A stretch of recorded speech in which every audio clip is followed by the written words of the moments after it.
Yeah, just got to have the desire to work, whatever it is. I remember that I had a gentleman on social media made a comment that said, the only reason you're quote unquote famous is because you can hit a baseball. I was like, no, I had the God gift talent of hitting a baseball. We all have the God gift talents that we all have is the freedom to work and desire. Exactly. And so everybody can be, you may not make $1 billion, but you can be good at whatever it is you're good at. Right. You just got to work at it. And I would say to be great at something, it's impossible to be great at it without hard work. Welcome to Under the Knife, the podcast where we cut into topics such as politics, life advice, and medicine, and we do this with the precision of a licensed orthopedic surgeon. I'm your host, Dr. Craig Green, an orthopedic surgeon and elected public official. Dave, welcome to Under the Knife. Thanks for having me, man. Yes, sir. Every time I hear that term, and I've been under the knife before, I get nervous, but never as nervous as right now. Well, I don't have a knife on me. Good. So good. You're safe right now, and I'll only ever do it if you ask me to, nicely. So speaking of, your mom's doing well? Doing great, man. Thank you very much. And your little one, she's fully recovered? She's getting better.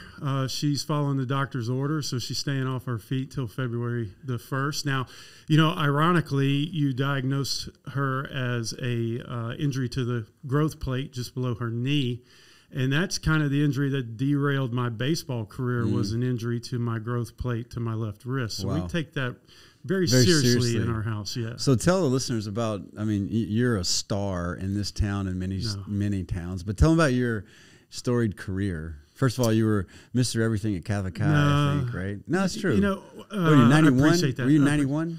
I graduated in 91, okay. Yes. I played 3 sports at Catholic High, basketball, football, and baseball. I was probably a better football player, and that's where my aspirations were. You were Mr. Football or something like that. Well, I was on a very good team, yeah. And I loved it. I loved the aggressiveness. Back then, you could lead with your head. I was a defensive back, and I took pride in being violent on the field. I loved playing aggressive football, and I got a letter from Mike Archer at LSU, and that was my dreams, was to play football. And then my baseball career started moving forward as well, and then I idolized Bo Jackson, so there was an opportunity to play both sports in college, and I was looking for that opportunity as well, had several offers. And then it came down to Mississippi State and Ole Miss in baseball, 2 of the big dogs in the SEC. And I ended up going to Ole Miss with the agreement that I could walk on to the football team if I wanted to. And I remember that fall going into baseball, the workload that we had and the practice and the school and academics and all that. I said, you know what? Can't do it. One is good enough. And at that point, the head coach was Don Kessinger, who played 16 years in the major leagues. And he sat me down and he said, look, you could be a good baseball player and a good football player if you played both sports. Or if you concentrated on baseball, you could be a great baseball player. And that was the first time. He cared enough to tell you. He did. He cared enough, and he knew enough because of his career. He knew what a big leaguer looked like. That was the first time anyone ever said you could be great at a sport. And so I took that path and put all of my attention, all my focus on baseball, and just kept getting better and better and better. And when did you know that you had the ability to play in the pros? I never did, man. So this is the thing. No one in my family played college sports. I had some uncles that played high school sports, and I always took the attitude of be the best player that you could be.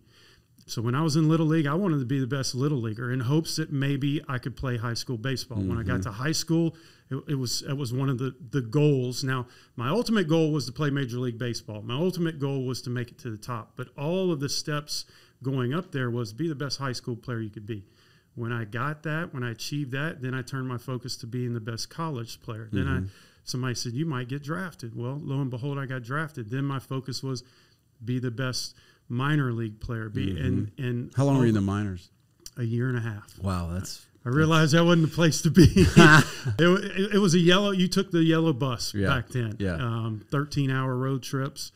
But you knew you didn't want to be there for very long. No, sir. No, sir. I worked awfully hard, and I was fortunate enough to get called up to the major leagues in the Baltimore Orioles organization from Double-A. Wow. So I made that jump. I skipped Did you Triple-A. play with Cal? I did, man. Wow. Amazing. It was a different time period back then where young players were rookies and they were treated as rookies, and you were kind of put in your place. I served a lot of beers on bus trips and plane trips and all that kind of stuff. But in doing that, I was able to learn from the best. On that team, I had Cal Ripken, I had Mike Mussina, Hall of Famers, Brady Anderson, Rafael Palmeiro, Robbie Alomar, it was an all-star team all the way across the board. Right. And here I am sitting in a locker room. These guys, I collected their baseball cards, man, and I'm sitting in a locker room across from them.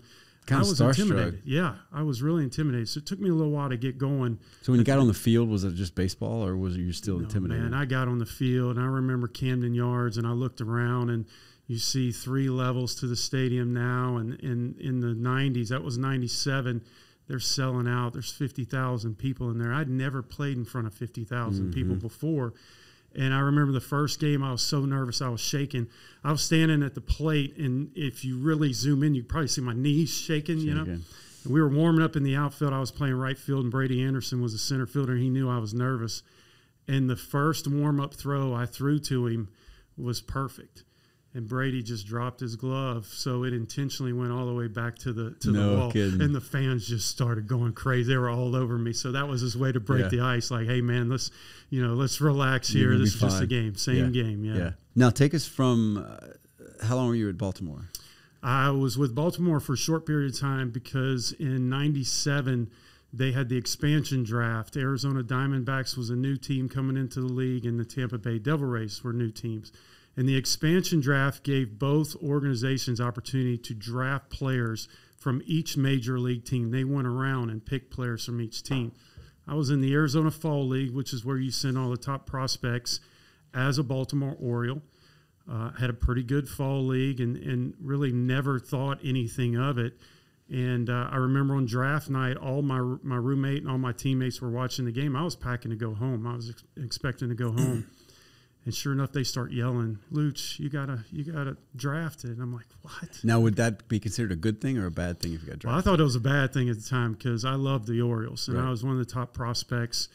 I went to Catholic High. Our colors were orange and black. I was born on Halloween, orange and black. Baltimore Orioles, orange and black. It's all working out. It was like, I'm going to retire, you know. And it turned out to be the greatest thing in my career. Ended up getting a great start. 98, I had a great rookie season. So was that in the expansion deal? Was that them saying this is who we want to build our team around? That's what it was. Arizona did a great job of building a culture. They brought in a couple of veterans, Matt Williams, Jay Bell, Andy Bennis, and then they got a bunch of young prospects to put around them, and they developed us. The first year we took our lumps, we almost lost 100 games.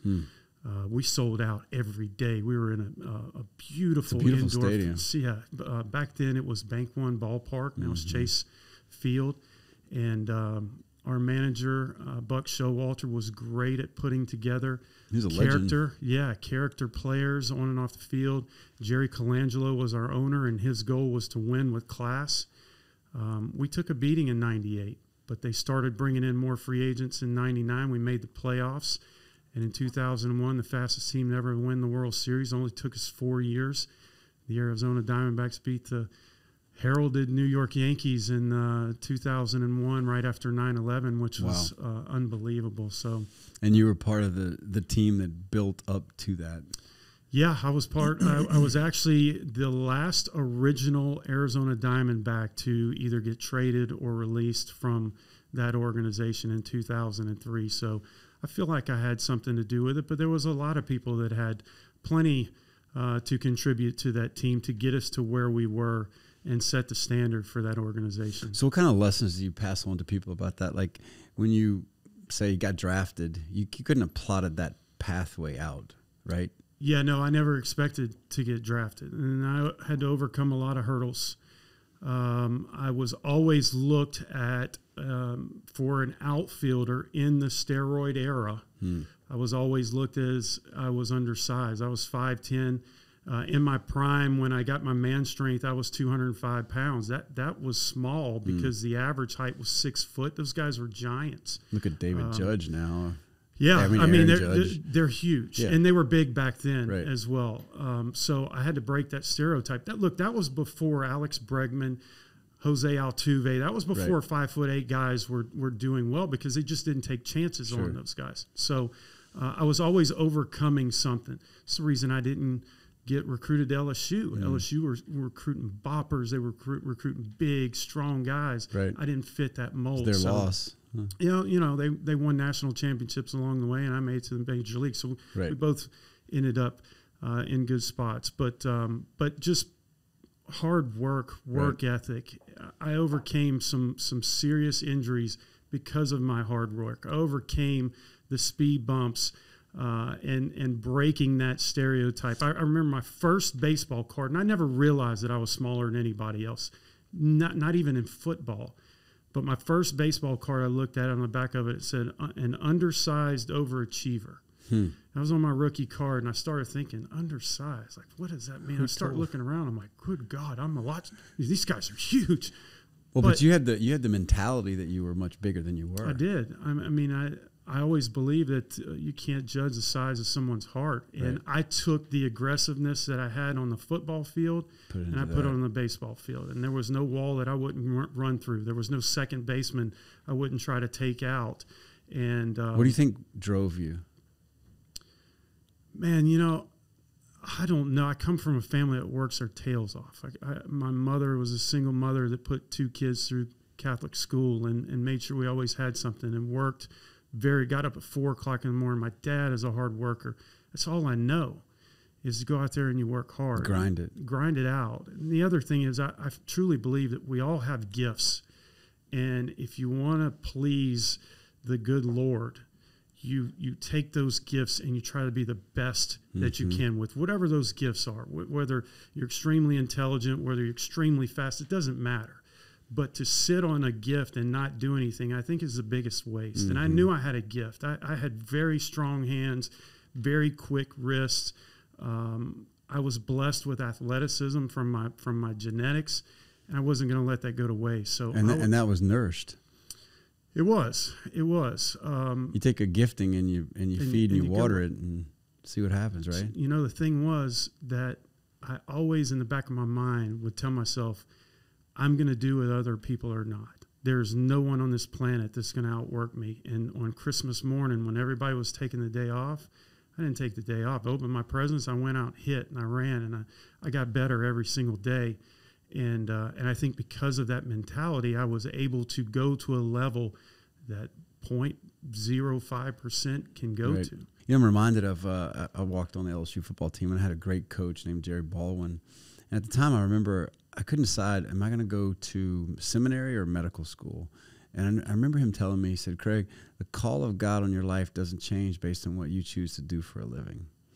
And that gets back to your giftings. Like, you know, I always often think, what if Tiger Woods would have played baseball or basketball? We would have never seen this, right? Yeah. And to think that I think in each person there's a gifting. And maybe it's not going to be famous or, you know, you're going to make a lot of money off it, but maybe it's art or maybe it's, you know, languages. I don't know. It's something. Yeah. But I think it's a blessing to discover that and then grow it, especially when you can give it to other people. Yeah. And its end result, don't you think? For sure. I mean, look, you and I both played with athletes that had all the talent in the world and just didn't do anything. That's right. And you sit there and I looked at guys all the time and go, man, you're 6'5" and you can fly like the wind. You've got crazy power. You're not doing anything. What a waste. Right. Give me 2 inches. Right. Give me a little bit of what you have, and there's no telling where I could go with it. The world is full of that. You know, there's a great book about Malcolm Gladwell. It's called David and Goliath, and he talks about how we might have it backwards. Like maybe Goliath had a pituitary tumor that secreted growth hormone, and so he was 9.5 feet tall, and you know David was just normal. It was short or normal, but with that with acromegaly or growth hormone, you also can only see 3 feet in front of you, which in hand-to-hand combat, you're king. Mm-hmm. But the minute that, David knew at an early age in his subconscious, he couldn't win hand-to-hand combat, but he got really good at throwing a rock, almost like he had the upper hand. He had a rifle, he brought a gun to a knife fight, essentially. Yeah. And we think about it like poor little David. He probably had the upper hand. And he goes into all these little stories or vignettes of, the CEO who didn't really know how to read because he was dyslexic, but he was great at social skills. And he just kind of parlayed one relationship into another until he was leading the whole company. And how our giftings can get, they can get squashed by our environment, but they could also get nourished into something beautiful, Yeah, just got to have the desire to work, whatever it is. I remember that I had a gentleman on social media made a comment that said, the only reason you're quote unquote famous is because you could hit a baseball. I was like, no, I had the God gift talent of hitting a baseball. We all have the God gift talents that we all have is the freedom to work and desire. Exactly. And so everybody can be, you may not make $1 billion, but you can be good at whatever it is you're good at. Right. You just got to work at it. And I would say to be great at something, it's impossible to be great at it without hard work. Yeah. Yeah. I mean, do you know any major leaguers that played for a long time that were they didn't really work hard. They were just good at it. I mean, it seems like everybody at that level, they know somebody's coming after them. Yeah. Eventually that playing field is going to equal out at some point. And that was the thing about my career was when I would get to another level, I would see my competition. I would see the talent, but I knew they weren't going to outwork me. That's right. Because they were going out on Friday nights, drinking beers, hanging out at bars, and I was in the batting cage. You weren't going to outwork me. So at some point. So take us after the Diamondbacks. So after the Diamondbacks, I got traded to New York Yankees. That's ironic. They were like, that guy beat us. So we're gonna. The general manager calls me up at 10:30 at night. We were in Miami, just got done playing the Marlins. I'm eating dinner with some of my teammates and the Marlins teammates. I get a phone call from our general manager. He says, "Congratulations, you're going to the New York Yankees." And I was like, "Congratulations! Condolences or congratulations?" Like, what do you mean congratulations? I loved Arizona. I never would have dreamed. Which is how you felt in Baltimore too. Yeah. And he goes, "Well, congratulations, man. Y'all probably will go to the World Series this year." And I said, "Well, wouldn't it be better if I went to the World Series with the Diamondbacks again?" We just did it. So, went to the Yankees in 2003. We lost to the Florida Marlins in the 2003 World Series. And it was a great opportunity. I didn't really appreciate it at the time because the trade blindsided me.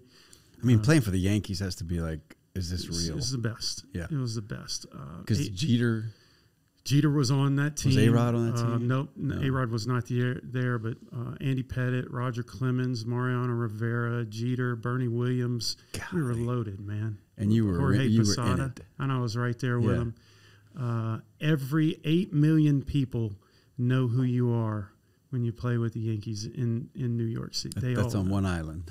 They all know who you are. Mm-hmm. When I arrived after the trade, Aaron Boone was in the same. We stayed in a hotel together, and we were checking in. I said, "Boone, you want to go get some dinner?" He says, "Yeah." So we start walking down the street. We go to a street corner, and I feel somebody walking behind me, and I kind of glance, and there's a guy. He looks like he's a homeless guy.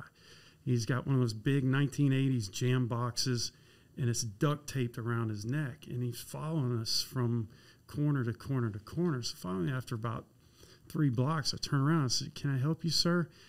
And he sticks his hand out, and he says, "Mr. Dellucci and Mr. Boone, I want to congratulate you and welcome you to the New York Yankees." Wow. And I look at Booney, and I go, "Booney, this guy doesn't have a TV set. This guy sleeps on the streets. Listen to the games. How in the world does he know that we just got in the city?" And it was kind of an example of what that town is like, how they gather around the New York Yankees, man, and it was unbelievable. That was the year in 2003 when we had the big brawl with the Boston Red Sox.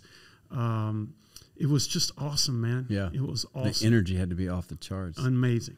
How long were you there? I was only there for 2003. Okay. After that year, they signed Gary Sheffield. I'm thankful to the Yankees organization because I told them I did not want to be a backup player. I felt like I was in a part of my career where I could go play every day, and they non-tendered me, which gave me the opportunity to shop my services to other teams, and I went to the Texas Rangers from there. And I loved the Texas Rangers. Well, that's part of who you are. You've loved everywhere you've been. I mean, you can't beat it. You play baseball in a town that's, has Southern values. Right. My family can visit on the weekends, and on the off days, I hunt and fish. Yeah. It was awesome. How long were you at Texas? 2 years. Okay. I was there. From Texas, I went to the Philadelphia Phillies. And then from the Philadelphia Phillies, I was with the Cleveland Indians, signed a 3-year deal with the Cleveland Indians. And then I ended my career with the Toronto Blue Jays. So it kind of went all around the map. Storied career. It was every day was like Christmas, man. And it was always my ultimate goal, but it was just something that was always a dream. Yeah. And one of my theories is that you can take a goal, you can take a dream, and like if I had a dream to play in the major leagues right now, that would drift into fantasy because it's not practical. But there's a point where a dream can become a goal, and that's when you start saying, what would it take to get there? And that's what you did for how many years was it total? I was in the major leagues for 13 years. And how many people could say that? The average career is 1.5 years. Right. And I looked up something the other day, and I think in the 150 years of Major League Baseball, they just hit the 20,000 player. Wow. So it showed, everybody thinks baseball careers are long, like Barry Bonds and these guys that have played 20 years. That's not the case. Yeah. It's 1.5 years because so many players go up for one day and they get sent back down. I always felt like it was. I'm not going to say easy, but the easiest part was getting there. Hardest part was staying there because you're one of 750 Major League Baseball players. One of 750, and in each of the organizations behind you, there could be 6-7 teams, and every player on that team wants to take your spot. Yep, every day. And nowadays, when we see what Shohei Ohtani has signed and all these guys, it's a worldwide sport. So when you're growing up in the United States, it's not guaranteed that you're going to play Major League Baseball in the United States. Right. They're drafting from Australia. They're drafting from Japan, South Korea. It's all over. It's universal now. Right. Let's shift gears for a little bit. At what point, because you and I are also, I consider you a great friend, but we kind of started out as a friend-in-law. You can't pick your wife's friend's husband. No, but they pick some good, our wives pick some good friends' husbands. Yeah, and so we could be stuck with worse, right? So our wives started playing tennis together, and I think if you and I were hanging out first and go now, that wouldn't work. But because the wives hang out, and then they're like, hey, the husbands are going to get together, I'm like, well, we've always wanted to hang out, right? Yeah. So we're along the way, and your wife's famous as well. Is she a better athlete than you? Her hand-eye coordination is not there. She faster than you? She ran track. Way faster. She ran track at LSU. Is that right? She did. She ran the 800, which is a half-mile sprint. Now, it takes some big lungs. Arguably, that's the most athletic event. Most difficult event. And I agree that she can flat out fly. She also ran the 4x relay. And in the off season when I was playing, I would try to stay in shape and I would try to run with her. Back then she was running every day and she would just blow me away. Blow me away. And I could get her in the short distances from first to second. I could do all that. She can run, man. But she's still doing her gig, right? So she's on her 21st season at The Price is Right. And she's been there longer than anybody else, even Drew Carey. She's been there longer than producers. Wow. I've been there since the Bob Barker era, and she loves it. That's great. It's not, a lot of people don't realize that LSU track girl grows up in Mandeville and goes to L.A. and works in Hollywood for 21 years. Not a whole lot of people know that. We see around town, we'll see some people in the grocery store, and they'll double take, and you can see where it's just kind of guess the price. Like, is that Rachel Reynolds? And it's her maiden name, and people will come up to her and go, "I know that's not you because I saw you on TV this morning." Right. Yeah, this is how it works. Yeah. Well, and where along the process of your career did y'all meet? So we met in 2005 when I was with the Texas Rangers. Isn't there a story there? There Like she was story. going to not date an athlete or She something, didn't right? want to date an athlete, and I didn't want to date an actress. So, yeah, we were set up. It was kind of like a blind date, and she wanted no part of dating a baseball player. And let's just say I had her roommate from LSU was over with her boyfriend at the time. And when she went to use the restroom, I stole her phone and started texting Rachel about how great it would be if you went out with this guy. You should give him your phone number. And this is after about 2 months of Rachel saying, I'm not giving it to him. So, but she thought that message was from her friend. She thought that message was from her friend. And she was like, if my friend cares this much and thinks he's that great, go ahead and give it to him. And that's boom. Great. And she didn't know that for a good 6 months. Yeah, I was going to ask how long until she figured that out. 6 months until someone was asking about the story. And when I told her, Rachel looked at me and she was visibly angry, like, I can't believe you did that. Hey, well, look, speaking of, when you get home, will you grab Rachel's phone and text Kristen what a great husband I am? Try it out for me? Yes. See if this still works. She knows. Oh, she gosh, knows. The gig is up. There'll be times where we'll be driving and Kristen will say, will you text my mom something? So I'll take her phone and I'll text her mom and I go, I am so glad to be married to such a great man, Craig. And her mom will say, Craig, give the phone back to Kristen. No joke. So the gig's up, you know. No, you'd be surprised. She says that behind your back. She no, y'all are awesome. Well, I love both of y'all. Thanks. No, it's been great. I mean, I'm grateful for friend-in-laws because we have some good times together. We do. We do. Really We've got a great group of guys, man. And you know, you can tell the character of somebody by the people they hang out with. Yeah. And our wives have a fantastic group. Mm-hmm. Not only are they very attractive, but they can play some tennis. Well, and look, I wouldn't mess with any of them because then you get all of them. Yeah, it's a great group. Mm-hmm. And then when you have the husband sit down, and we just have so much in common, maybe not in what we do for a living, but in how we think, right, and how we go about our family life and our daily life. It's just great to be around. It's a blessing. With it's a blessing. People, yeah. And then you have a daughter who's both like she's in 3 sports. I think that's what I'm treating her for. Currently, I mean, on any given month, you know. Yeah. She hit the genetic jackpot. I tell her all the time, like, very gifted, very athletic. And she likes to hunt. And she loves the outdoors. Yeah. So my goal is to raise her where she can do everything on her own and learn. Her mom is great.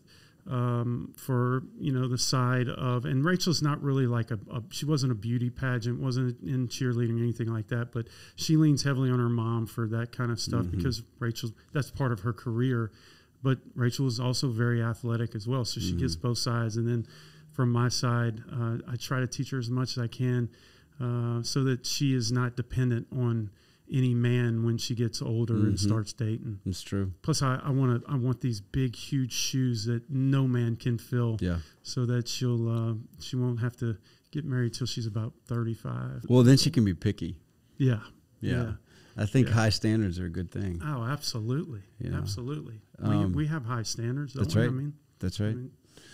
So let's land the plane with this. So your current gig, and you do this with actually my college roommate, Todd Walker, who also had a storied career. So commentating, how's it been going from playing to commentating and how you see the game? You know, what amazes me about Todd, and I think you both, you do a lot of prep, but a lot of it is it just happens. Yeah, it does. I got a phone call one day asking me if I could do color announcing for a game here in Baton Rouge, just out of the blue. Their color guy got sick. And to let everybody know, the color is different than the play-by-play. The play-by-play guy during a game is the guy that says 3-2 count. Yeah. Joe Blow is hitting 300. He's from Bastrop, Louisiana. He kind of sets the stage. The color guy is the guy that explains what's going on in the field, and in blowouts tell stories. Mm-hmm. That's basically what we do.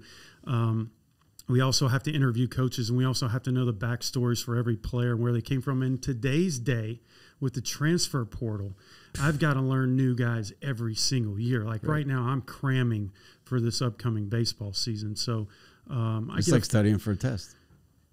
Although the test doesn't change every day. And that's the thing about baseball is college level is 4, 5, 6 games a week. Major league level is 7 games a week. And those stats change every single day. So if I take a day off and I go and say, this guy hit 14 home runs, there's a really good chance that his mom or somebody's going to tweet that, no, he has 15 home runs. So you got to pay attention every single day. Every single stat changes. Not a stat stays the same. So you got to always stay on top of it. And it's fun. It's a challenge for me because I have a void in my life. There's no more competition, me against the pitcher, me against the baseball, me, and my team against whatever. This is my competition here. Well, Todd says that there is a little competition in. Well, there's always. Yeah. There's always. But competition breeds excellence. It does. It does. There's always competition. There should always be competition. Yeah, I tell people the reason I do a really good knee replacement is I've got 4 or 5 partners that do as well. Yeah. If I was the only game in town, I might not do that great job. Yeah, exactly. I doubt that. I very seriously doubt that. I think you do a great job no matter what. Well, speaking of, in both of these, and I think in life in general, I have a saying that I picked up from a buddy in business school: attention to detail is the primary fabric of excellence. Yeah, 100%. And you do that with a great work ethic. And I tell my kids and it's not overnight. Yeah. No. You do that for 30 years, good things are going to happen. Yeah. Yeah. It's 100%. And so I got a phone call, ended up doing it, turned out great. I guess I did well enough it was a 4.5 hour ball game. Yeah. No one has ever trained me. I just was thrown into it. And it just evolved into one day I got a call from the SEC network, said, would you like to come audition for our studio gig? And I got it. And here we are. Now, I know COVID was different. Was this pre-COVID that happened? Pre-COVID, yeah. So I started. So you're on set. Yeah. I started with the SEC network in 2018 and have been their weekend studio guy. On Sunday, I co-host a show that covers the best in SEC baseball and softball for that week. It's called Rally Cap, one of 3 hosts on there. And then midweek, I'm announcing games for the SEC. You love it. All over. I do, man. I love it. It seems like it keeps you alive. It does. I tell everybody it's the closest I can get to the field without injuring myself or when I was coaching kids, having a parent yelling at me for not playing their kid. Well, and for the record, you coached my son, and I did not yell. I did. He was great. I loved it. He's doing great in life. Thank you for pouring into him. Yeah. I remember that. That was on Airline Highway. He was probably talented. 8, wasn't he? Yeah. A little bit older. A little bit older. Yeah. Okay. Yeah. And he was, I love that. Hey, I had an opportunity and I have a wealth of information that's doing me no good. I wish I could go out and play, but injuries, they cut my career short, and I'm 50. Nobody's playing baseball at 50. So what am I doing with it? I'm a steward of the game, and it's my responsibility to give back that young players, boys or girls, can have one extra year or can have a fun year in baseball. It's not fun to walk every time, and that's kind of where the game is going. You try to get your 4 balls and go take a free base. I like to teach players to crush, and that's what Cass and I worked on, was trying to hit the ball over everybody's head. Well, and I've got one now. He's going to make a run. He's fast and he hits hard and he throws right and bats left, and he's got a little injury right now. But my advice all along has been just 3 things: get a little better every day, be coachable, and be a good teammate. Yeah. And if you do that, that could get you there. 100%.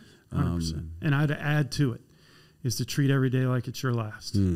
Because in 1999, I had led the National League in triples as a rookie in 98. 1999, I was diagnosed with Kienbock's disease.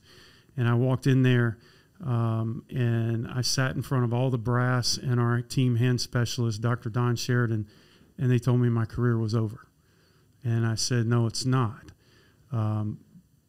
Thanks to a miracle and a great hand surgeon, I was able to play 11 more years, but I was never the same. Right. So it forced me to look at each day like it could be your last, because I was never again going to play with 2 strong 100% hands. And so for all the young players, everybody tries to look ahead and they try to speed up that clock to get ahead.